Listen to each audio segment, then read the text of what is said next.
What's up, Tailgaters? You're in the booth with Tailgate Nate today. Welcome to my channel and welcome to another Week 8 preview and prediction video where today, ladies and gentlemen, it's time to talk about the third Saturday in October from Rocky Top. It's Knoxville, Tennessee. It's the Tennessee Volunteers. It's the Alabama Crimson Tide. Hey, do you remember what happened in Neyland Stadium a couple of years ago? Of course you do, because the Tennessee goalpost ended up in the Tennessee River. Are we going to get that again this week? Or is Alabama going to pull off revenge from 2 years ago and get back on track? Both these teams are struggling. Someone needs a win.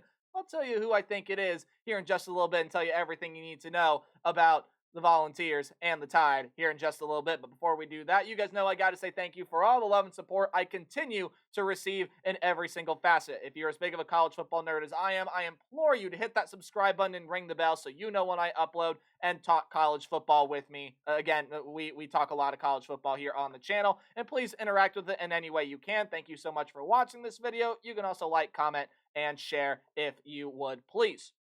You can also help support me in other ways as well by giving me a follow on Twitter or X, whatever it is you want to call it. It's at TailgateNate29, and I'm going to try to post a little bit more about articles I write, games I call, things of that nature. Please go tune in to Twitter or X, whatever it is you want to call it. I refuse to call it X. I just don't. But again, the handle is at TailgateNate29 if you wish to follow me and support me over there. I'd greatly appreciate it. But without further ado, ladies and gentlemen, I give you this fine rivalry. It's Alabama, it's Tennessee, from Knoxville in Neyland Stadium. This is going to be a fun one. How do we do preview predictions here on my channel? Glad you asked. We're going to take a deep dive and sort of talk about keys to the game when each team possesses the football. So we are first going to go through the Alabama offense against Tennessee's defense, and then we'll flip it. We'll look at the Vols offense against this Alabama defense. And at the end of the video, ladies and gentlemen, I'll sort of give you my final thoughts, how I think this game is going to play out, as well as announce who I have coming out on top with the W in Knoxville, Tennessee. Good old Rocky Top. Welcome back, the third Saturday in October. Let's dive on into this one. Again, starting out with the 7th ranked Tide. Now, I will preface this by saying both teams have really struggled coming into this game. Both teams have not really shown us what they showed us. I should say both teams have not shown us lately what they showed us in the early going throughout a lot of points this season.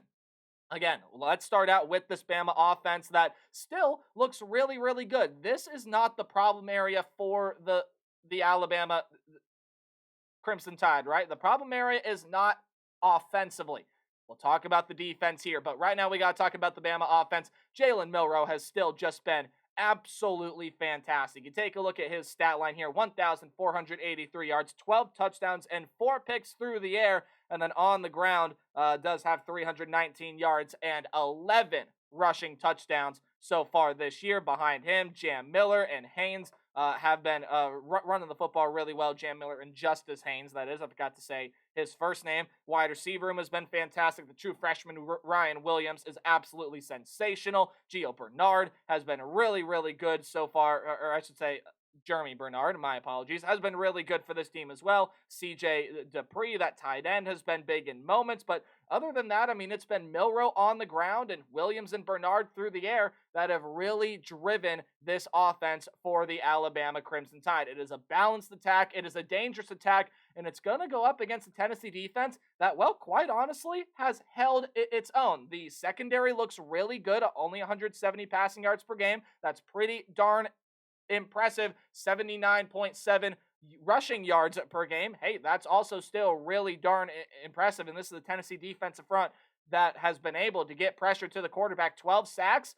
It's the Bama offensive front that is still, it's better than it was last year, but has still struggled in a lot of ways. 10 sacks allowed on the year, and it's got to go up against one of the best edge rushers in the country in James Pierce this week. Not to mention Tennessee's third down defense has been impeccable so far this season. Milroe, though, I think is going to be hard to defend here. I know Tennessee is really good at being able to defend the run, but you go ahead and you take a look at a couple of performances where Tennessee played a quarterback that can get outside of the pocket and run. Yes, it was able to hold Taylon Green really, really well, but other than that, I mean, you take a look, there really aren't that many quarterbacks that they've played that have been able to stretch it out and run here. Milroe is a different beast, right? Jalen Milroe is a guy that is just, I mean, quite simply, he is just built different. The way he's able to extend plays, the way he's able to get outside of the pocket and create, not only with his arm, but with his legs, I think is going to be really hard for this Tennessee rush defense to defend. I think they're going to be able to contain him fairly well, but that's not where I think Milroe will be hard to defend here. What did I say about that Tennessee secondary? Yes, it looks really, really good, but there's a little bit of a problem. You go back and you look at a couple performances of this Tennessee secondary the past couple of weeks in the loss to Arkansas and the overtime win against the Florida Gators. They allowed Arkansas to throw for almost 300 yards and allowed Taylon Green to get 266 of those, and it allowed a Florida attack led by Graham Mertz and DJ Lagway to throw for over 223 yards and get the first multi-touchdown game on this Tennessee secondary this year. Arkansas and Florida. Yeah, this is a different beast when you go up against a Bama team that's going to have a better quarterback in Jalen Milroe, better weapons in Ryan Williams, Jeremy Bernard, and even the tight end C.J. Dupree, some of the running backs they have in this backfield here as well.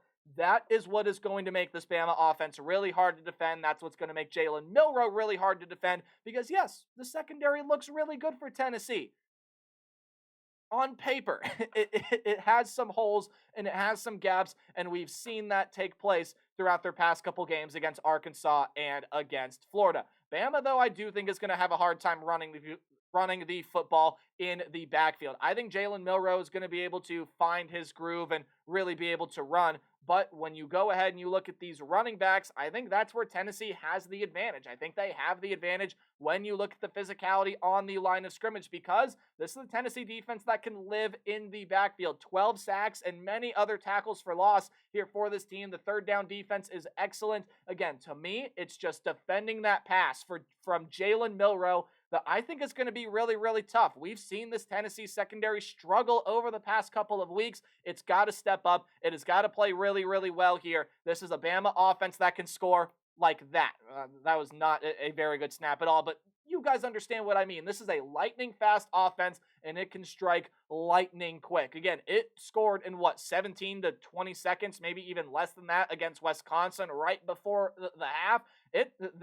Again, Bama offense throughout its struggles and its loss to Vanderbilt and its very close game this past week against South Carolina, the offense has not been the problem for the Crimson Tide. It has still clicked. It has still moved. It's been the defensive side of the football for the Alabama Crimson Tide that has struggled. Now we move into keys to the game when the Tennessee Volunteers have the football. This is a Volunteer offense that looked really, really good in the early going and has just kind of fallen flat. I mean, you go ahead and you take a look at what Nico Iamaleava has done throughout SEC play so far this season. I mean, there has not been a game in SEC play where Nico Iamaleava has thrown for more than, no, not 300, not 250, more than 200 yards. He's been close, but Nico has not thrown for more than 200 yards in SEC play. Sure, everything was sunshines and rainbows against Kent State and Chattanooga and an NC State defense that has proven this year to be just kind of blah.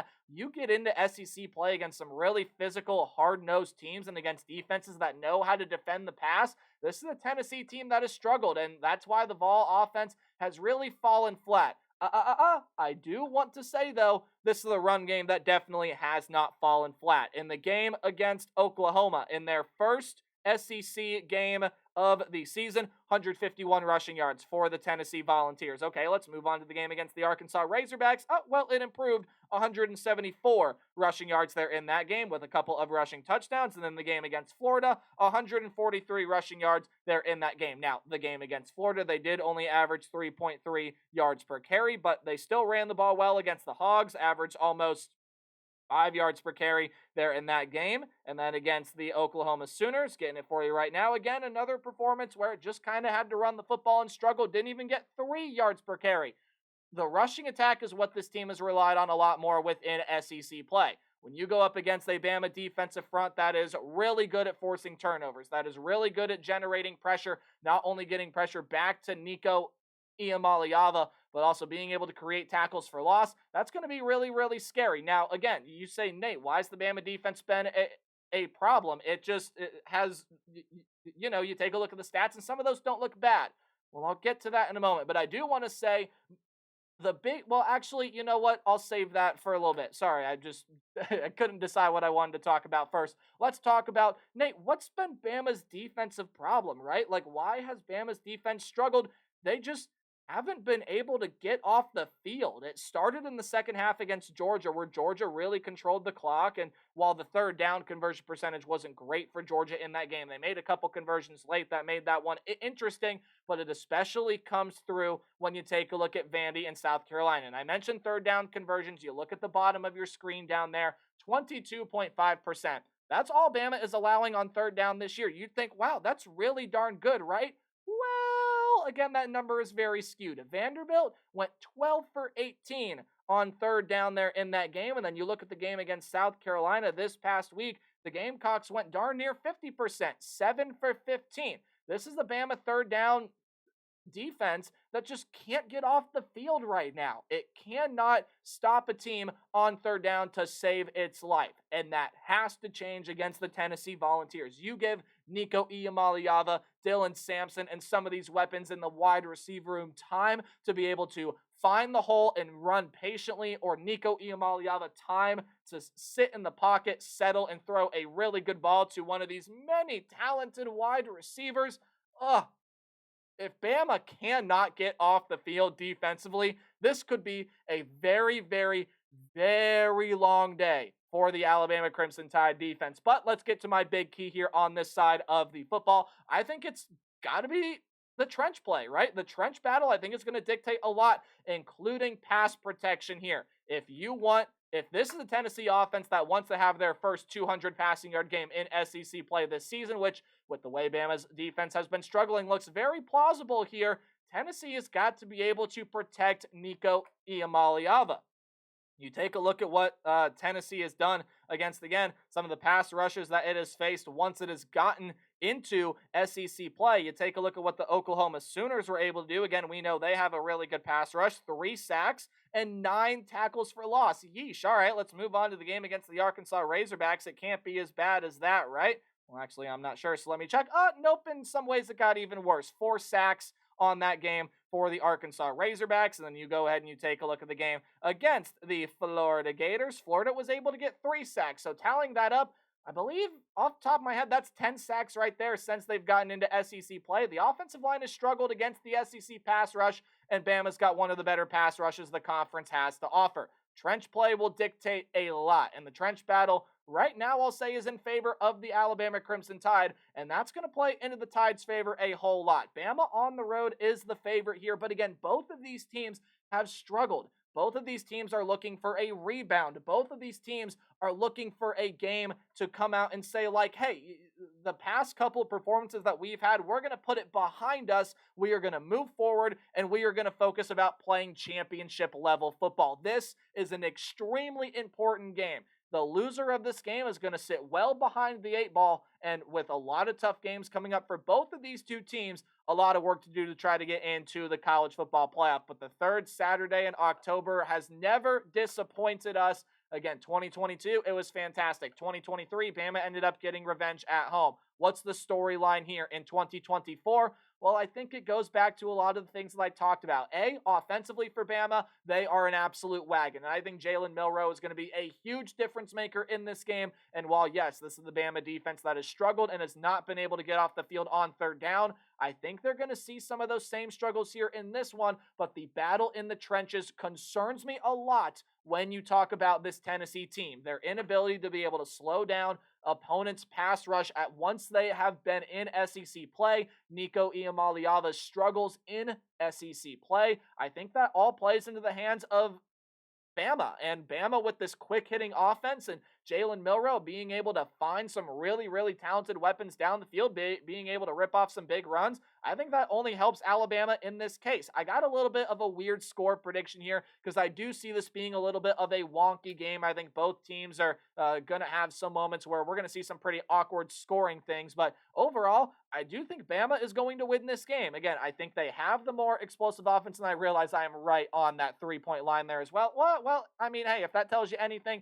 I do think that Vegas line pretty darn close, or I should say pretty right on the money there. I think Bama wins this one by 3, 39-36. I got this one being a really fun, competitive game. And again, Tennessee, I think, can take it to this Bama defense, but Bama's offense too explosive. I like their battle in the trenches. Bama wins this one in Knoxville. Let me know what you guys think about this one in the comment section down below. Remember to play hard but tailgate harder. See all you guys in the next video. One more out for you today. Goodbye.